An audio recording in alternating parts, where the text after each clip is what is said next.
Assalamualaikum warahmatullahi wabarakatuh. Perkenalkan, nama saya Raffi Dwi Andrianto. Saya dari jurusan Teknik Sipil.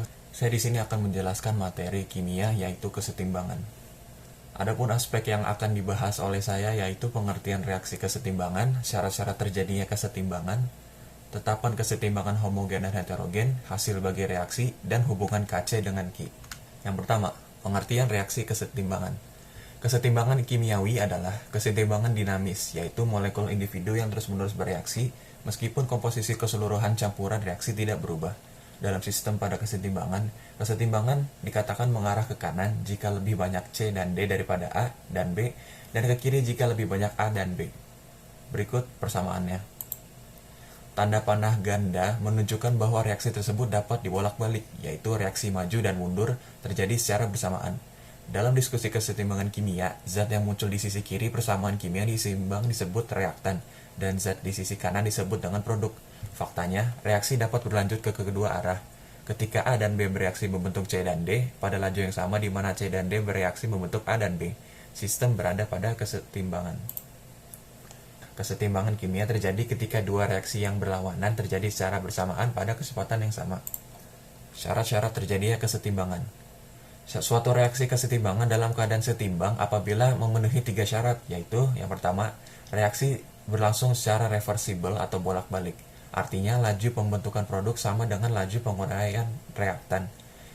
Yang kedua, sistem dalam keadaan tertutup, artinya tidak ada zat yang keluar dari sistem. Dan yang ketiga, bersifat dinamis, artinya secara mikroskopis reaksi berlangsung terus-menerus dalam dua arah dan secara makroskopis tidak menunjukkan terjadi perubahan pada sistem. Yang pertama, reaksi bolak-balik. Salah satu syarat reaksi dalam keadaan setimbang adalah apabila reaksi berlangsung secara reversibel atau bolak-balik. Pada reaksi bolak-balik, laju reaksi pembentukan produk V1 sama dengan laju penguraian reaktan V2. Reaksi yang berlangsung ke arah kanan atau ke arah produk akan berjalan semakin lambat karena jumlah reaktan semakin berkurang. Pada saat yang sama, mulai terjadi reaksi yang berlangsung ke arah kiri atau ke arah reaktan karena jumlah produknya semakin bertambah. Suatu reaksi dapat menjadi reaksi kesetimbangan bila reaksi baliknya dapat dengan mudah berlangsung secara bersamaan. Proses penguapan dan pengembunan dapat berlangsung dalam waktu yang bersamaan. Untuk reaksi dan produk yang sifatnya homogen, maka reaksi akan lebih mudah berlangsung bolak-balik dibanding dengan reaksi yang heterogen. Contoh reaksi homogen yang berlangsung bolak-balik yaitu N2 dalam bentuk gas ditambah 3H2 dalam bentuk gas menjadi 2NH3 dalam bentuk gas juga. Terus sementara untuk contoh reaksi heterogen yang dapat berlangsung secara bolak-balik pada suhu tinggi yaitu CaCO3 dalam bentuk solid padat diuraikan menjadi CaO dalam bentuk padat ditambah CO2 dalam bentuk gas. Yang kedua ada sistem tertutup. Pada prinsipnya, sistem tertutup yang dimaksud adalah tidak ada zat-zat yang keluar dari sistem. Jadi, semua reaktan dan produk berada di dalam sistem yang sama atau semua komponen yang terlibat dalam suatu reaksi tidak berubah. Misalnya, pada reaksi pembentukan amonia dari gas nitrogen dan gas hidrogen, ketiga komponen itu harus ada dalam satu reaksi. Jika gas nitrogen dan atau hidrogen diambil dari sistem, maka tidak akan tercapai keadaan setimbang. Yang terakhir ada bersifat dinamis. Suatu reaksi dikatakan dalam keadaan setimbang apabila secara makroskopis tidak ada perubahan terhadap reaktan maupun produk. Artinya, sekilas reaksi dianggap sudah selesai karena reaktannya berkurang dan produknya sudah terbentuk. Akan tetapi secara mikroskopis, reaksi berlangsung terus-menerus baik ke arah produk maupun arah reaktan. Pengurangan konsentrasi reaktan akan sebanding dengan pembentukan produk dan sebaliknya. Sebagai contoh reaksi penguraian, gas N2O4 menjadi gas NO2. Selanjutnya ada tetapan kesetimbangan homogen. Tetapan kesetimbangan homogen adalah reaksi di mana semua zat reaktan dan juga produknya berada dalam fasa yang sama, misalnya gas, padat, ataupun cair. Misalnya pada reaksi pembentukan amonia yang semua zatnya berfasa gas, yaitu N2 gas ditambah 3H2 gas menjadi 2NH3 dalam bentuk gas juga. Selanjutnya ada tetapan kesetimbangan heterogen. Reaksi heterogen adalah reaksi yang terdiri atas zat-zat dengan fasa yang berbeda. Contohnya adalah pembuatan senyawa pada padatan amonium klorida pada industri kimia. Yaitu dapat ditulis dengan rumus NH3 gas ditambah HCl gas menjadi NH4Cl dalam bentuk padat. Amonium klorida berbentuk padatan sehingga konsentrasi molaritasnya adalah 1. Maka tetapan kesetimbangan yang didapatkan adalah itu rumusnya Kc sama dengan 1 per NH3 dikali HCl. Selain padatan, zat berwujud cair atau liquid juga memiliki molaritas 1. Hal ini karena senyawa fasa padat dan cair adalah senyawa murni yang tidak diencerkan dengan air ataupun dicampur dengan pelarut lain. Contoh soalnya yaitu pada suhu T di dalam suatu ruangan terjadi reaksi bolak-balik sebagai berikut.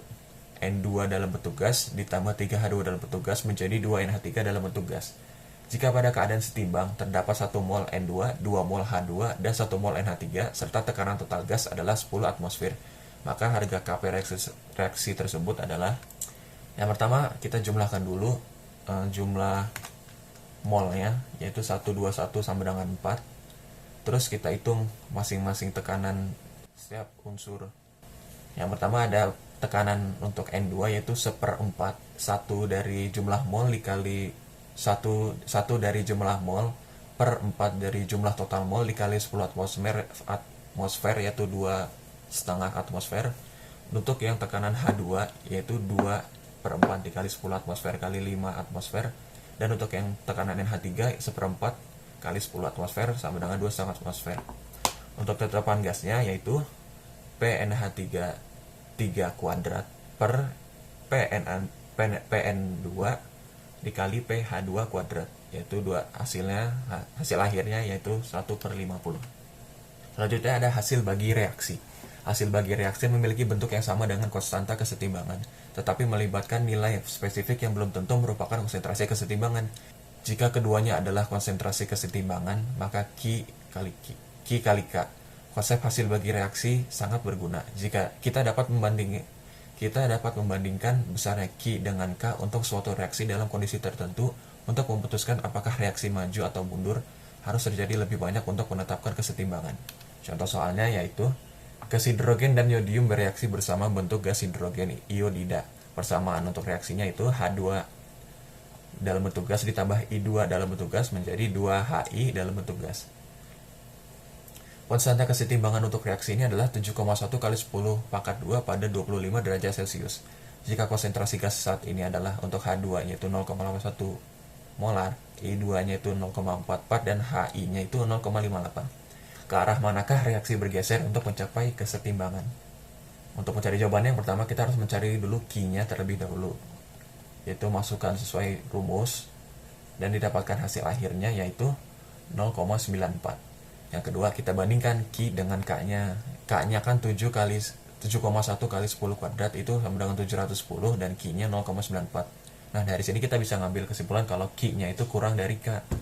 Jadi reaksi akan bergeser ke kanan untuk menghasilkan lebih banyak gas hidrogen iodida untuk mencapai kesetimbangan. Yang terakhir ada hubungan Kc dan Q. Untuk memprediksi arah kesetimbangan suatu reaksi, digunakan hasil bagi reaksi. Hasil bagi reaksi Q dihitung dengan cara yang sama seperti konstanta kesetimbangan, yaitu K dikali Q. Menggunakan konsentrasi arus atau awal sebagai pengganti konsentrasi kesetimbangan yang digunakan untuk menghitung K kali BR. Setelah ditemukan, hasil bagi reaksi dibandingkan dengan konstanta kesetimbangan dan bisa disimpulkan sebagai berikut. Jika Q kurang dari K, terdapat lebih banyak reaktan yang ada pada kesetimbangan dan reaksi akan bergeser ke kanan. Jika Q lebih dari Q, maka produk yang ada lebih banyak daripada kesetimbangan dan reaksi perlu menghasilkan lebih banyak reaktan yang bergeser reaksi ke kiri. Dan jika Q sama dengan K, maka reaksi sudah berada pada kesetimbangan dan tidak akan terjadi pergeseran. Sekian dari saya. Wassalamualaikum warahmatullahi wabarakatuh.